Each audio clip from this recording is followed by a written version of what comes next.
Hey everybody, welcome back to the Thinking Crypto channel. I have some very big updates to share with you all. Ethereum has hit a new all-time high. JP Morgan is endorsing Ethereum. This is huge news. And the SEC is at it again with their ridiculous rules and regulations and nonsense holding up the crypto market. They have pushed back the approval of a Bitcoin ETF to June. And Ripple CEO weighs in a new interview on the SEC's lawsuit over XRP. We're going to break it all down. Before we do, go ahead and hit that thumbs up button, leave a comment below, and hit the subscribe button if you're new here.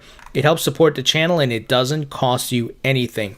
Guys, friendly reminder, I have a free weekly newsletter. It is 100% free. Please sign up, link in the description. And here's some interview updates. I've got some great interviews lined up for you guys. I interviewed Commissioner Danielle Cohen-Higgins, who is commissioner in Miami-Dade County, and we'll talk about what they're doing with Bitcoin and crypto there.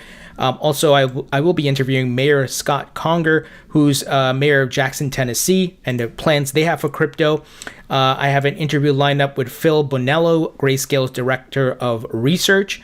Brock Pierce is also in the works, and Natalia Karayaneva, if I'm saying her name right, and I apologize, Natalia, if you're listening to this and I butchered it, but she's the CEO of Proppy, and I've been invested in Proppy for a very long time. So great interviews lined up for you guys. Make sure you smash that subscribe button with a notification bell enabled. So let's take a look at the market here. Not much happening for Bitcoin and some of the other altcoins, but Ethereum is the story of the day with respect to altcoins. It is over $2,700, guys. And you all know I hold Ethereum in my portfolio. It's a number 3 in my portfolio as far as share of my portfolio. XRP is my number 1, Bitcoin my number 2, and Ethereum my number 3. So my portfolio has been looking great as this bull market continues to move upwards. And guys, it's amazing to see this. And part of why Ethereum is, kind of hitting an all-time high, it's behind some bullish news. And JP Morgan points to better liquidity conditions as reasons behind Ethereum's outperformance relative to Bitcoin, which could provide a tailwind. So this is very interesting. And if you're holding Ethereum, obviously really great. Bitcoin, as you can see here, the green candles trying to break upwards, but it's going to take time to move upwards. I think the next target is $75,000. Now, Plan B, who is the creator of the stock to flow model, released the following Bitcoin stock to flow X model plus on-chain signal, and it clearly shows we are nowhere near the top of this market. As I've been telling you guys, we still have ways to go. So this is really awesome. He said here, just to confirm that both S2FX model and on-chain signal indicate we are only halfway into the bull market and nowhere near the top. So we still got ways to go, and it's going to be a roller coaster ride. The market's very volatile. Those of you who are new, I know this can be very earth-shattering, like, oh my God, how is it so volatile? But the same swings that take us very high in short periods of time, it swings back down like a pendulum, right? And it could correct very steep. So that's why you see these 30 to 40% corrections even in bull markets. But we've got ways to go. And it's a patience game. It is a patience game. And that's why we're seeing just day after day, too, just big news around different banks and institutional investors capitulating. Just, of course, JP Morgan said they're going to launch your Bitcoin fund, and many others are entering into the market. Now, the SEC, guys, my goodness, Congress needs to step in here and deal with this. This is getting ridiculous. The SEC delays decision on approving Bitcoin ETF. And this is the Van Eck Bitcoin ETF, and they've delayed it till June. And look, they could delay it again, right? Or disapprove it. Some Bitcoin watchers believe 2021 could finally be the year a Bitcoin ETF is approved thanks to the Senate's confirmation of Gary Gensler to lead the SEC. Gensler is considered an expert on cryptocurrency and has taught courses on digital currencies and blockchain at MIT. Well, Gary didn't do his job here, so let's see what happens, guys. But this is ridiculous. We have Bitcoin ETFs getting approved in Canada, and they've got like 4 or 5 now. We've seen Brazil. We've seen some overseas, in Europe, I should say. So the United States cannot get out of its own way here with the SEC. This is ridiculous at this point. Where's the Bitcoin ETF? We have major banks here doing custody. We have proper price aggregation from stock exchanges like the S&P Dow Jones and so on and so forth. they should be approving a Bitcoin ETF. This is nonsense.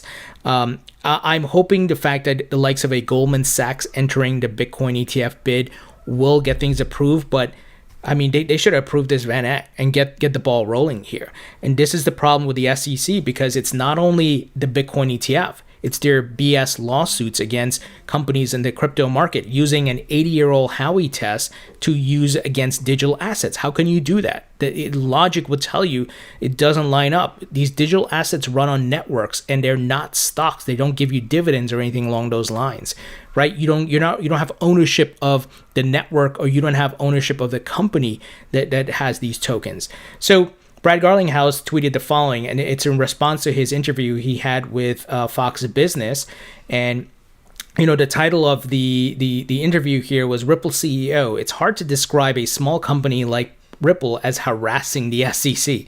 And we know the SEC has been crying foul, like, Ripple's been harassing us. We're the big bad government agency that issues lawsuits, but Ripple's harassing us. No, they broke the federal rules by trying to go after Ripple's partners overseas to get information. That is not, of course, in line with the process and rules there. So we're still waiting to see the judge's response on that, because Ripple's attorneys sent a letter talking about this. Now, Brad, in response to that interview, tweeted, approximately 10 years later, the US still lacks a clear regulatory framework for crypto. Assets like XRP are open source plus global by nature, and hundreds of projects are building with the XRPL or the XRP ledger. Innovation can't be stopped. It may just thrive out of the US. Thanks, Liz Klayman, for the chat. So obviously I'm in agreement with him, and it's not just about Ripple and XRP, as I've said for the millionth time. When the SEC's done with Ripple, based on the outcome of this lawsuit, they're going to go after Cardano and Chainlink and the other projects, right? VeChain and so on and so forth. So all eyes are on this lawsuit here. It's high profile, and I'm glad it is getting all these eyes. It will put pressure on the SEC. And that's why I'm saying, Congress needs to step in here, because the SEC can't seem to get out of its own way. It's like, for whatever reason, they're just stuck and they can't change. And even though I've interviewed Hester Peirce, commissioner of the SEC, as she said in the interview, sometimes she feels she's speaking to herself because the other people are not listening. And obviously we know it started with Jay Clayton. I was hopeful Gary Gensler would come in here and make some changes. And there's still time, right? Because don't get me wrong, he just got in. But, we got to get moving here. We got to get moving here. This is ridiculous at this point. Get the Bitcoin ETFs approved. Stop these BS lawsuits. And I'm hoping Congress can step in with the likes of a Token Taxonomy Act, the Innovation Act that the House has passed. Now it's going to the Senate. And we can figure this out, because this is ridiculous. And obviously one man who came out, and he's a congressman, Tom Emmer, said XRP is not a security last year. We see here with the Chamber of Digital Commerce, him and Darren Soto, who's a Democrat, Tom Emmer is a Republican. So we have bipartisan support here. They just talked about this in a interview. They said, we are currently in battle for the free world as nations are exploring Bitcoin, blockchain, and cryptocurrency. Watch Darren Soto and Tom Emmer give their view from the Hill on why the U.S. needs to elevate blockchain to national priority status. Yes, they need to do this.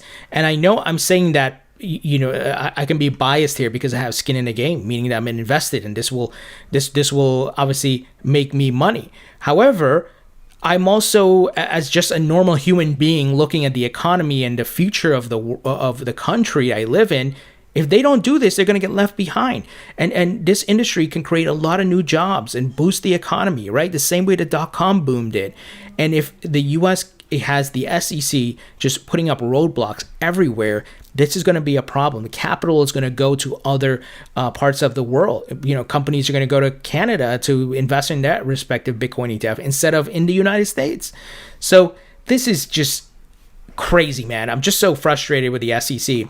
Also, what Brad said in the interview, I want to give you guys just some of the details here.